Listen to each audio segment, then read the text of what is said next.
السلام علیکم ورحمۃ اللہ وبرکاتہ۔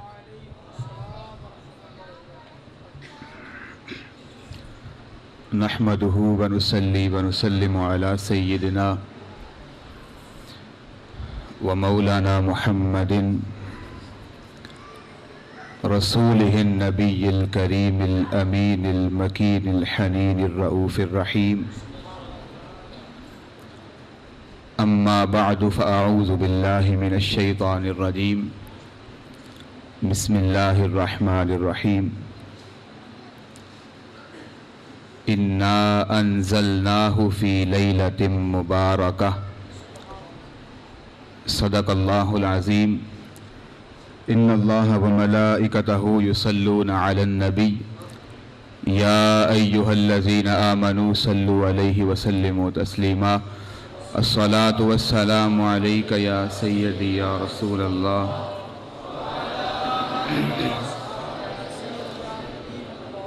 الصلاة والسلام عليك يا سيدي يا شفيع المذنبين، وعلى آلك وأصحابك يا سيدي يا رحمة للعالمين، صلى الله على حبيبه محمد وآله وصحبه وبارك وسلم، صلاة وسلاما عليك يا رسول الله، صلاة وسلاما عليك يا حبيب الله، صلاة وسلاما عليك يا رحمة للعالمين۔ خالق کائنات جل شانہ کی بے حد و بے حساب حمد و ثنا حضور نبی مکرم شفیع معظم صلی اللہ علیہ وسلم کی بارگاہ میں ہدیہ درود و سلام عرض کرنے کے بعد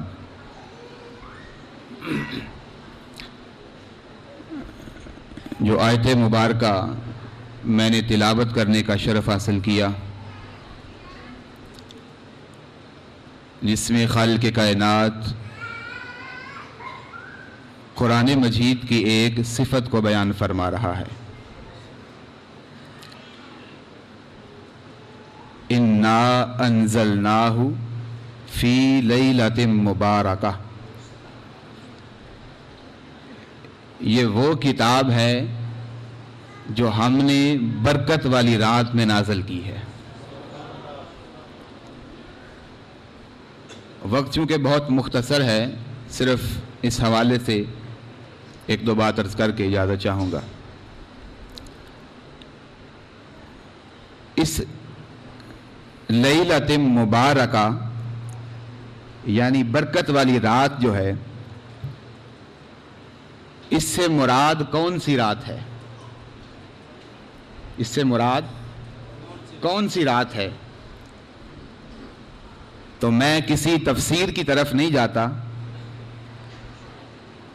بلکہ ایک متفق علیہ ولی کا قول پیش کرتا ہوں۔ کس ولی کا قول؟ متفق علیہ ولی کا۔ یہ متفق علیہ ولی میں نے اس لیے کہا کہ جسے اپنے بھی ولی مانتے ہیں، بیگانے بھی ولی مانتے ہیں، اور اس قول کو تمام مفسرین کے اقوال کے اوپر ترجیح اس لیے حاصل ہے کہ ولی کا قول نہ تفسیر بالروایت ہوتا ہے، نہ تفسیر بالرائے ہوتا ہے، بلکہ ولی کا قول وہ ہوتا ہے جو خالق کائنات ولی کے دل میں القاء فرماتا ہے۔ اس لیے اس ولی کے قول کو تمام مفسرین کے اقوال کے اوپر ترجیح حاصل ہے۔ کس ولی کا قول ہے؟ جسے ہم 11ویں والے پیر کے نام سے یاد کرتے ہیں، حضور غوث العظم حضور سیدی عبد القادر جیلانی الحسنی والحسینی۔ آپ فرماتے ہیں کہ اس لیلۃ مبارکہ جو ہے، برکت والی رات جو ہے، اس سے مراد 15 شعبان المعظم کی رات ہے۔ کون سی رات ہے؟ 15 شعبان المعظم کی، جس رات میں ہم گزر رہے ہیں۔ آپ اس آیت کریمہ کے تحت چند ایک باتیں لکھتے ہیں، وہی آپ کے گوش گزار کرنی ہے۔ آپ فرماتے ہیں قرآن مجید کے اندر کئی چیزوں کو مبارک کہا گیا ہے، کئی چیزوں کو مبارک کہا گیا ہے، برکت والا کہا گیا ہے۔ مثال کے طور پہ قرآن مجید کے بارے میں رب تعالیٰ ارشاد فرماتا ہے ھذا ذکر مبارک، ھذا ذکر مبارک، یہ قرآن برکت والا ذکر ہے۔ قرآن کیا ہے؟ برکت والا ذکر ہے۔ اب دنیا کے اندر جتنی کتابیں موجود ہیں قرآن مجید کو برکت والا کہہ کر باقی دنیا کی کائنات کی ساری کتابوں سارے صحیفوں سے قرآن مجید کو جدا کر دیا ہے۔ جب قرآن کو برکت والا کہا تو دنیا کی ساری کتابوں سے قرآن مجید کو برکت والا کہہ کر جدا کر دیا ہے۔ اسی طرح کہا نزلنا من السماء ماء مبارکا، ہم آسمان سے برکت والا پانی نازل کرتے ہیں۔ ماء مبارکا، برکت والا پانی نازل کرتے ہیں۔ اب یہاں پہ پانی کو برکت والا کہا، پانی تو کئی قسم کے ہیں، پانی تو کئی قسم کے ہیں، کنویں کا بھی پانی ہوتا ہے، چشمے کا بھی پانی ہوتا ہے، دریا کا بھی پانی ہوتا ہے، سمندر کا بھی پانی ہوتا ہے، پانی گندا بھی ہوتا ہے، پانی صاف بھی ہوتا ہے، لیکن بارش کے پانی کو ماء مبارکن جو آسمانوں سے نازل کرتا ہے وہ صرف بارش کا پانی ہے، اور اس پانی کو برکت والا کہہ کر دنیا کے سارے پانیوں سے بارش کے پانی کو جدا کر دیا ہے، بارش کے پانی کو جدا کر دیا ہے۔ اسی طرح کہا شجرۃ مبارکۃ زیتونۃ، شجرۃ مبارکۃ زیتونۃ، کہ درخت تو سارے ہیں لیکن یہ جو زیتون کا درخت ہے اس میں ہم نے برکت رکھی ہے، اس میں ہم نے برکت رکھی ہے۔ تو جتنے بھی درخت ہیں دنیا میں ساروں کے کوئی نہ کوئی فائدے ہوں گے، لیکن زیتون کے درخت کو برکت والا کہہ کر باقی سارے درختوں سے جدا کر دیا ہے، باقی سارے درختوں سے جدا کر دیا ہے۔ اسی طرح کہا ان اول بیت وضع للناس للذی ببکۃ مبارکا، ببکۃ مبارکا، کہ پہلا گھر جو لوگوں کے لیے تعمیر کیا گیا وہ مکہ ہے، اور مکہ وہ ہے جس میں ہم نے برکت رکھی ہے، جس میں ہم نے برکت رکھی ہے۔ بہت ساری جگہیں ہیں، بہت ساری مسجدیں ہیں، لیکن ساری مسجدوں میں سے مکہ شریف کو برکت والا کہہ کر باقی جگہوں سے جدا کر دیا ہے، باقی جگہوں سے جدا کر دیا ہے۔ یہ میں ایک اعتراض کا جواب دے رہا ہوں۔ اعتراض کہتے ہیں نا کہ بھئی سارے سال میں صرف 15 شعبان میں اتنا اہتمام کیوں؟ سارے سال میں صرف 15 شعبان میں شب برات میں اتنا اہتمام کیوں؟ باقی راتوں میں ایسا کیوں نہیں ہوتا؟ تو یہ اس کا جواب دے رہا ہوں۔ تو کہا کہ ہم نے ساری جگہوں میں سے مکہ شریف کو برکت والا کہہ کر باقی جگہوں سے جدا کر دیا ہے۔ پھر ایک اور مقام پہ ارشاد فرمایا سبحان الذی اسری بعبدہ لیلا من المسجد الحرام الی المسجد الاقصی الذی بارکنا حولہ، الذی بارکنا حولہ، کہ مسجد اقصی وہ ہے کہ جس کے ارد گرد ہم نے برکت رکھی ہے، جس کے ارد گرد ہم نے برکت رکھی ہے۔ اور علماء فرماتے ہیں، مفسرین فرماتے ہیں کہ وہ برکت رکھنے کی وجہ یہ ہے کہ مسجد اقصی کے ارد گرد انبیاء کے مزارات ہیں، انبیاء کے مزارات ہیں، قبرستان اور بھی ہیں، قبریں اور بھی ہیں، لیکن اس قبر والی جگہ کو، انبیاء کے مزارات والی جو جگہ ہے، اس کو برکت والا کہہ کر باقی سارے قبرستانوں سے جدا کر دیا ہے، سارے قبرستانوں سے جدا کر دیا ہے۔ اب پتہ یہ چلا کہ ہر جنس کے اندر